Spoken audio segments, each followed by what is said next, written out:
cette dominance de la chimie, donc des sciences modernes, et qui a mis fin à ce qui était une gestion circulaire sans que ce soit du recyclage tel qu'on l'entend aujourd'hui. Oui, c'est ça. En fait, il y avait beaucoup de pratiques qui étaient incorporées dans les métiers, dans les usages sociaux, qui n'étaient pas forcément tout à fait compris d'un point de vue chimique. Quand on parle des circulations des matières, les agriculteurs reprenaient en fait des matières des villes, ils les mettaient dans les champs, ils voyaient bien que ça améliorait la culture, que ça améliorait les rendements, même si ce n'était pas extraordinaire. Mais il était très difficile pour eux de comprendre quels étaient les éléments fertilisants dans ces matières. Et ce sont les agronomes, les chimistes, par exemple, qui vont réussir à isoler les molécules et à montrer que c'est l'azote, le phosphore et la potasse qui permet d'enrichir le sol et de le fertiliser. Donc ça, c'est du point de vue des agronomes. Mais pareil, dans les processus industriels de récupération des matières animales pour faire, par exemple, de la colle forte ou de la gélatine ou des choses comme ça, les matières étaient travaillées par les artisans. Il y avait un savoir-faire qui était là, sans forcément que les processus chimiques, des réactions chimiques en tant que telles, soient complètement mis en valeur.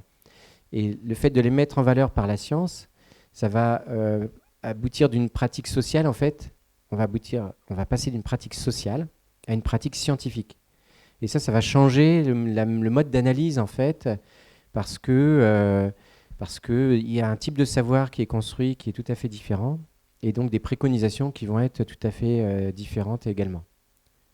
Et l'analyse de laboratoire moléculaire qui va supplanter les analyses en termes de pratiques sociales, en fait, vont avoir pour effet de valoriser les applications industrielles, par exemple, qui sont extrêmement agressives, et de renvoyer les artisans ou des agriculteurs à leur routine ou à des archaïsmes parce qu'ils ne comprennent pas en tant que tels ou ils ne peuvent pas le formuler comme ça, des mécanismes qui sont complexes de toute façon. Bon. Oui, bon, je vous remercie parce que en tant que militant écolo, ça fait longtemps que je réfléchis à tous ces sujets et je n'avais pas vraiment conscience de cette rupture métabolique, mais c'est très intéressant. Donc, bon, déjà, ça m'amène plein de questions, alors je vais essayer de vous faire un résumé vite fait. Déjà, au début, la présentation de l'ADEME, là, vous le après, vous avez compensé, mais au début, vous dites de 35 à 37, alors que c'était bien presque horizontal, puisqu'on voit bien que ça passe de 34 quelque chose au début de 35, ça ne va pas jusqu'à 37 du tout. Enfin, ça, c'est un détail, mais bon, c'est...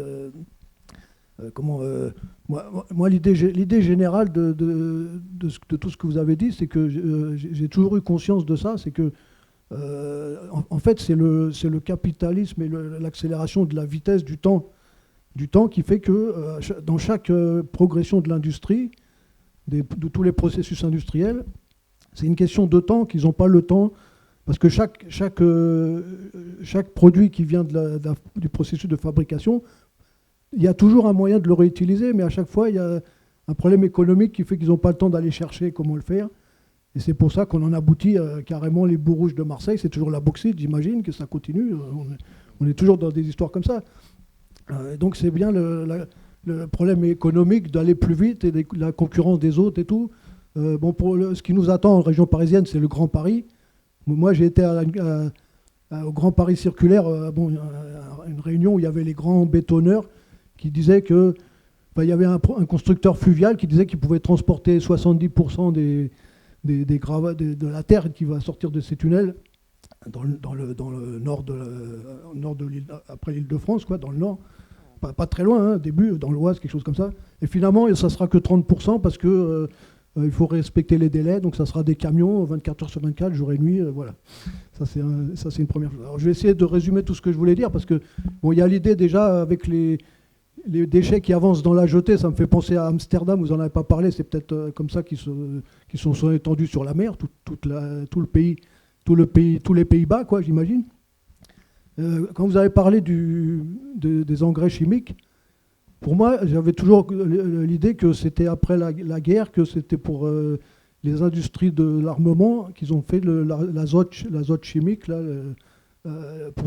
pour réutiliser les mêmes industries de fabrication des bombes, tout ça, qu'ils ont utilisé pour faire après les engrais. Moi, donc, quand je vois que ça a commencé bien avant, pour moi, c'était surtout l'après-guerre. Mais sinon, j'ai quelques questions importantes. C'est que déjà, quand vous parlez des déchets humains, on se demande maintenant qu'est-ce que ça devient, parce qu'à un moment, il y avait l'histoire à Achères, il y a l'usine d'Achères qui étendait ses bouts dans toute la campagne, et puis que maintenant, il y avait trop de métaux lourds, et voilà, je ne sais pas ce qu'ils en font maintenant, je me demande toujours. Bon, ça c'est... non, mais j'en avais une autre très importante, c'est quand vous parlez des sucreries, j'aimerais comprendre le noir animal, en quoi il sert à faire du sucre. Ça, j'ai pas compris. Tu veux répondre tout de suite ou je prends d'autres questions? Là, il y en a déjà eu pas mal, mais alors pour Amsterdam, c'est les polders en fait, c'est pas les déchets qui ont comblé, c'est un assèchement des terres en fait par un système de pompage d'eau, etc. et de digues. Après, il y avait Achères.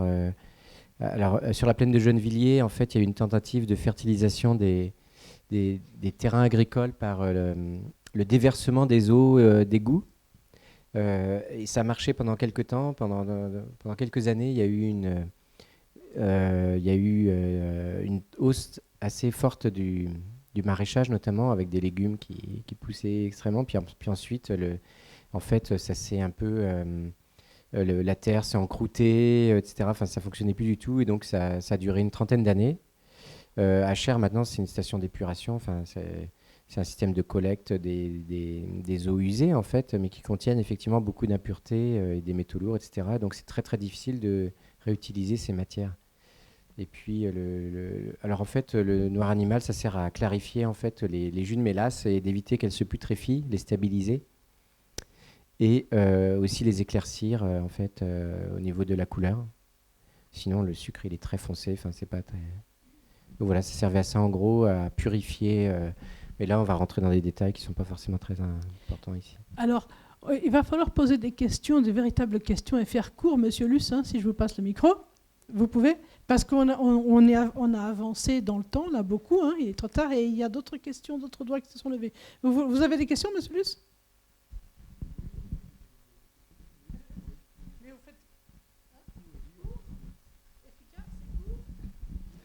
Oui, on valorise les déchets comme on crée de la valeur ajoutée en détruisant la planète, quoi.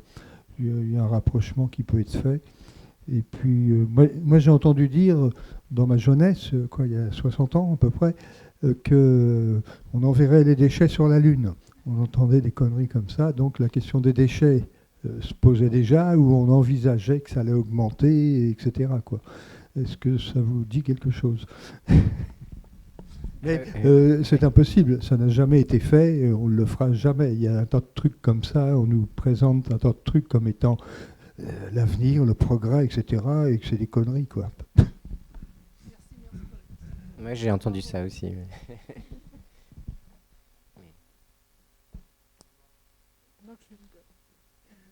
Je viens, alors je fais le tour.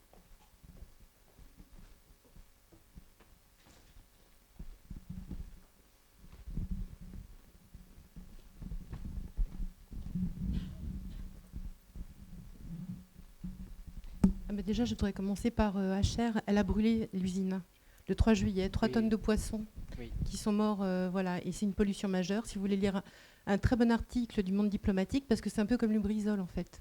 On en a très peu parlé, sauf que sur les franciliens, ça pourrait avoir un impact sur notre santé. Pas sûr, effectivement, que ça n'ait pas atteint la nappe phréatique. Donc déjà. Et puis, concernant ce que vous disiez par rapport aux déchets, si on travaillait déjà sur l'obsolescence programmée, est-ce qu'on peut estimer ce que ça génère, effectivement, le fait de ne pas travailler sur cette question? Est-ce qu'on pourrait économiser en termes de déchets? Voilà, une estimation de l'obsolescence programmée, par exemple. Alors, je ne suis pas spécialiste de cette question, mais en fait, ça renvoie à une question plus vaste, qui est celle de nos modes de consommation, en fait.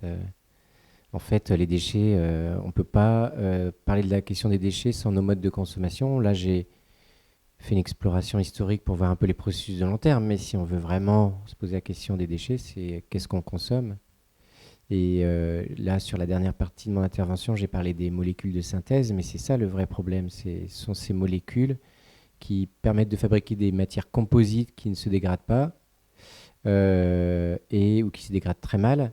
Et ensuite, pour éventuellement, quand vous avez des tuiles, des bouts de verre et du chiffon, c'est très facile de les trier. Quand vous avez des produits qui sont issus de molécules de synthèse, comment vous faites? C'est très énergivore si vous y arrivez, et on n'y arrive pas toujours. Et c'est tellement composite qu'il faudrait des entreprises hyper spécialisées pour tous les types de débris qu'on récupère. Et donc, c'est pas possible, en fait. Donc, oui, c'est la question de nos modes de consommation, de la rotation de nos achats. Mais c'est au niveau de la structurelle. Enfin, il y a nos modes de consommation individuels, mais on peut agir à titre individuel là-dessus, mais ça ne fait pas changer le système. Donc c'est sur les deux aspects qu'il faut réfléchir sur ces questions. Mais oui, l'obsolescence programmée en fait partie. Ouais. Il y a une autre question. Oui, bonsoir. D'abord, je voudrais reprendre sur l'obsolescence programmée. En fait, il y a l'obsolescence logicielle.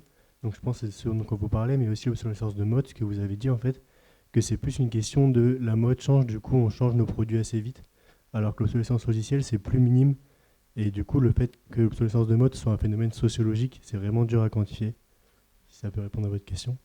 Et ma question c'est que vous avez parlé du lien entre les déchets et la pollution, et vous avez dit que 25% de la quantité de déchets, enfin vous avez parlé de 25% de quelque chose, mais j'ai pas compris l'unité. Du coup, je voudrais savoir d'où vient le chiffre. Alors, la pollution atmosphérique, notamment, elle est quantifiée en tonnage, en fait, en tonnes de matière qui sont rejetées dans l'atmosphère. Et donc, sur 100 matières qui sont rejetées dans l'atmosphère ou en déchets, c'est 75%, c'est l'atmosphère.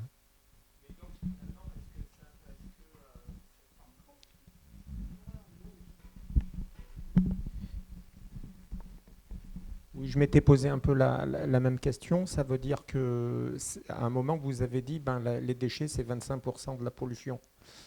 Et alors, c'est peut-être une question de sémantique et de définition, hein, mais ça voulait dire donc que 75% de la pollution n'était pas sous forme de déchets solides, peut-être. Peut-être que c'était du gazeux et du liquide, les 75%. Je parlais de perte de matière, en fait.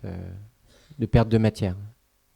Donc, quand il y a une cheminée qui fume, c'est des kilos, des tonnes de matière qui partent dans l'atmosphère, en fait. Oui, mais enfin, qui sont, hélas, pas perdus pour tout le monde. Enfin, non, mais voilà. C'est sous forme de gaz, oui. Oui, c'est ça, c'est la perte en termes de masse. Elle est 3 fois plus importante pour les pollutions que pour les déchets. Et alors, par exemple, il y a un phénomène dont vous avez parlé brièvement, parce que vous n'avez pas eu le temps de parler de tout, c'est les plastiques. Et vous voyez, il y a les microplastiques. Enfin, il y a la recherche qui avance beaucoup en ce moment sur les microplastiques et toute leur influence sur les chaînes trophiques, sur la biologie, notamment des milieux marins.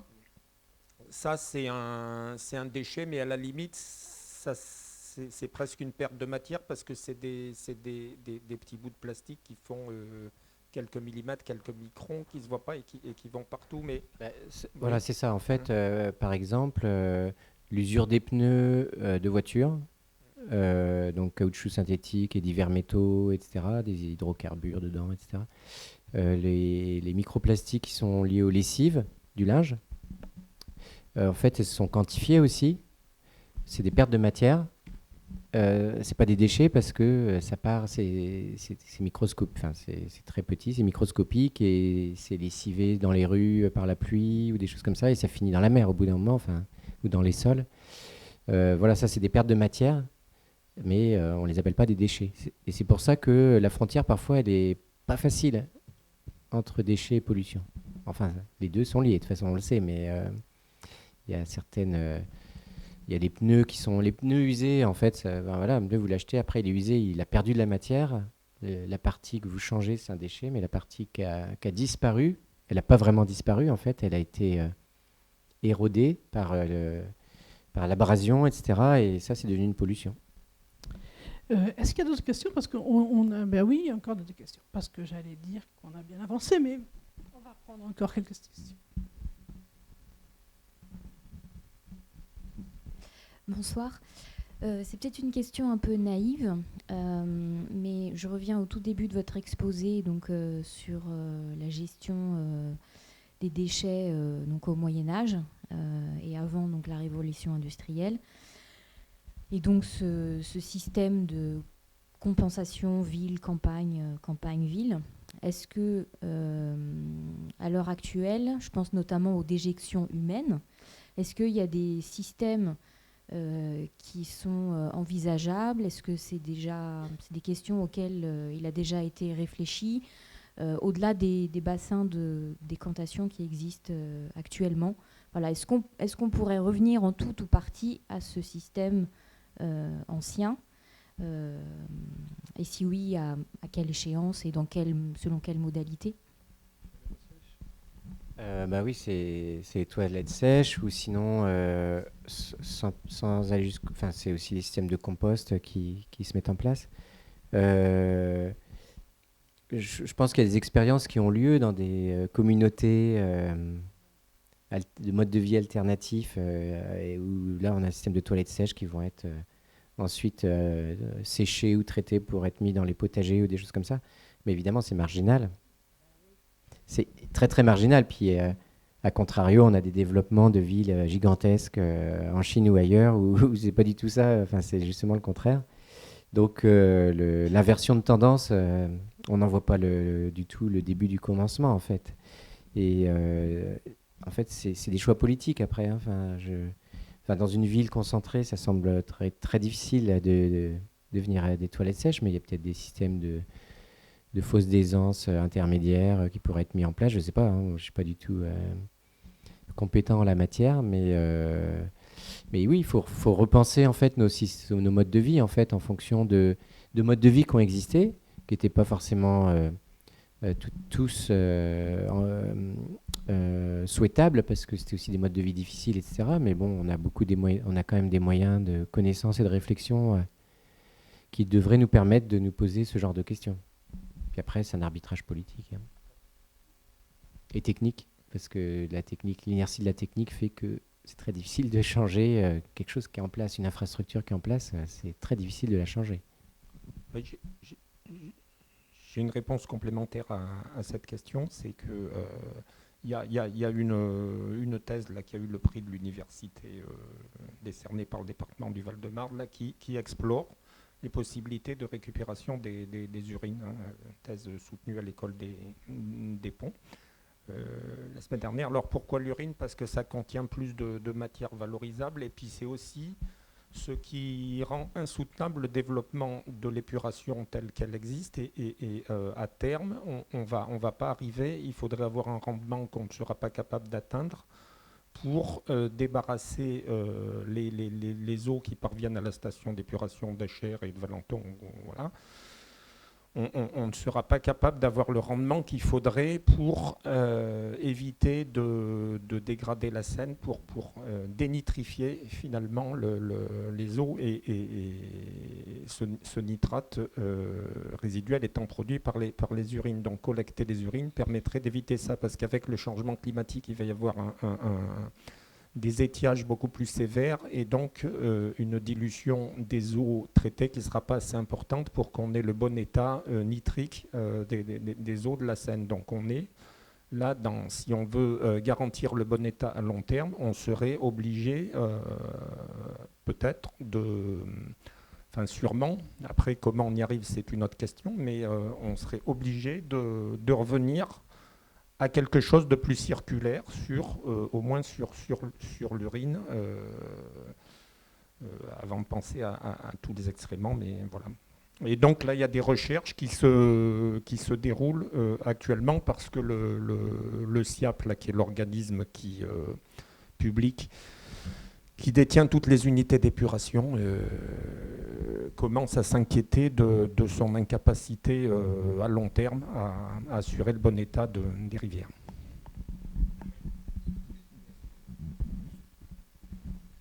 Il y a une autre question là-bas, mais pendant que j'y vais, je vais profiter pour compléter cette question, pour faire un commentaire sur la question de notre collègue. Parce que il y a un changement de société, il y a un changement de structure sociale dans ce passage à la domination de la chimie et de l'industrialisation qui va rompre donc le métabolisme. Donc ma question, est-ce que les solutions aujourd'hui sont à penser de manière technique et scientifique, ou faut-il les penser plutôt quand on parle de modes alternatifs qui sont des solutions plutôt d'organisation sociale? C'est vraiment c'est la question fondamentale en fait, qui apporte les réponses et comment on conçoit le problème, comment on le théorise, etc. Depuis 200 ans, on le théorise de manière à la fois scientifique et technique, et on considère que les améliorations techniques vont améliorer la situation. Alors ça, c'est en partie vrai sur une unité de production.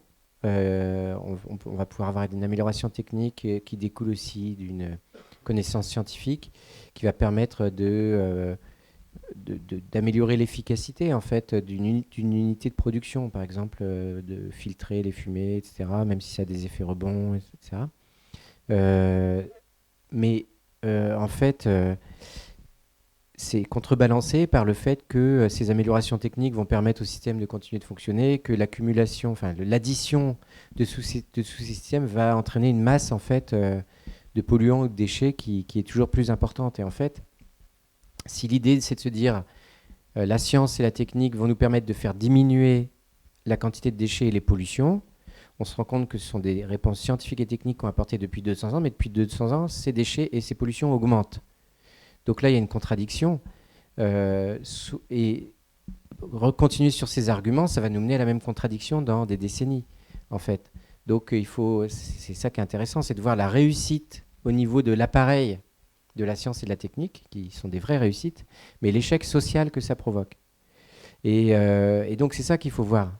Et donc oui, il faut réintroduire du social et du politique dans ces questions pour essayer de les résoudre. La technique et les sciences sont loin de résoudre toutes ces questions. Ce que sont les toilettes sèches dans les communautés alternatives. Tout à l'heure, vous disiez que en tout cas, le Moyen-Âge n'était pas si sale que ça, c'était le Moyen-Âge. Et pourtant, on voit que et les amendes étaient très importantes dès qu'il y avait des déchets dans les rues et tout ça. Mais comment on en arrivait à des épidémies comme la peste, sachant effectivement que les rats devaient pulluler, c'était bien justement à cause de ces déchets qui étaient dans les villes et qui créaient ces épidémies. Ça, c'était une première question. Et la deuxième, des grandes fermes à 1000 vaches sont créées justement, pas forcément pour faire du lait, mais pour faire de la méthanisation. Tout ça financé par l'Europe. Et je voulais savoir exactement à quoi pouvait servir cette méthanisation. Est-ce que ça servait effectivement, c'est une sorte de déchet, mais est-ce que ça peut servir à du chauffage? C'est une autre question que je posais. En fait, la méthanisation, c'est les usines à gaz des temps modernes, en fait. Au lieu de distiller du charbon, oui, c'est ça, oui. Donc, en plus, d'ailleurs, c'est explosif et il faut confiner le gaz dans des poches aussi qui ne soient pas au contact de l'air. Donc ça provoque des problèmes importants, mais c'est pour créer des sources d'énergie, oui. Chauffage ou... oui, c'est ça. Oui, du gaz, oui. Pour les épidémies... donc, quand je disais que les sociétés... médiévales étaient plus propres que de nos jours, c'est pas tout à fait ce que je voulais dire, c'était qu'elles étaient moins polluées en fait. Elles étaient moins polluées, c'est-à-dire que oui, il y avait de la terre partout, les gens se lavaient pas forcément les mains avant de manger, voilà, donc il y avait des bactéries en fait qui circulaient. Mais là on n'est pas au niveau de la pollution chimique, on est sur un autre type de problématique, et là-dessus effectivement la société industrielle a apporté un progrès qui est celui de la connaissance bactériologique notamment. Et,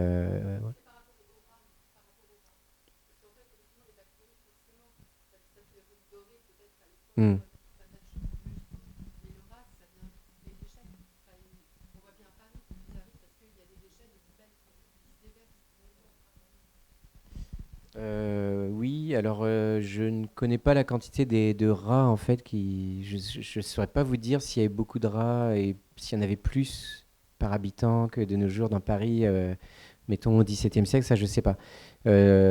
c'était aussi des virus qui venaient de l'étranger. Les populations n'étaient pas immunisées par ces virus, etc.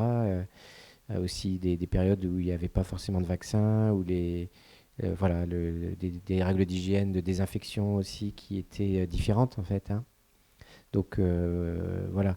Non, en fait, oui, en fait, non, mais c'est parce que c'est évident que les populations de ces siècles-là se lavaient beaucoup moins, par exemple. Donc ça faisait circuler les microbes beaucoup plus. Hein. Donc ça c'est une évidence. Mais les contaminants, en fait, étaient, si vous analysez les urines ou le sang des populations qui vivaient à cette période-là, ce sont des urines et des sangs qui sont bien de meilleure qualité que ce que nous tous avons dans notre corps, en fait. Et c'était un peu ça que je voulais dire, en fait. Je vous propose de fermer cette séance aujourd'hui. Remercier Thomas de cette profusion de détails historiques.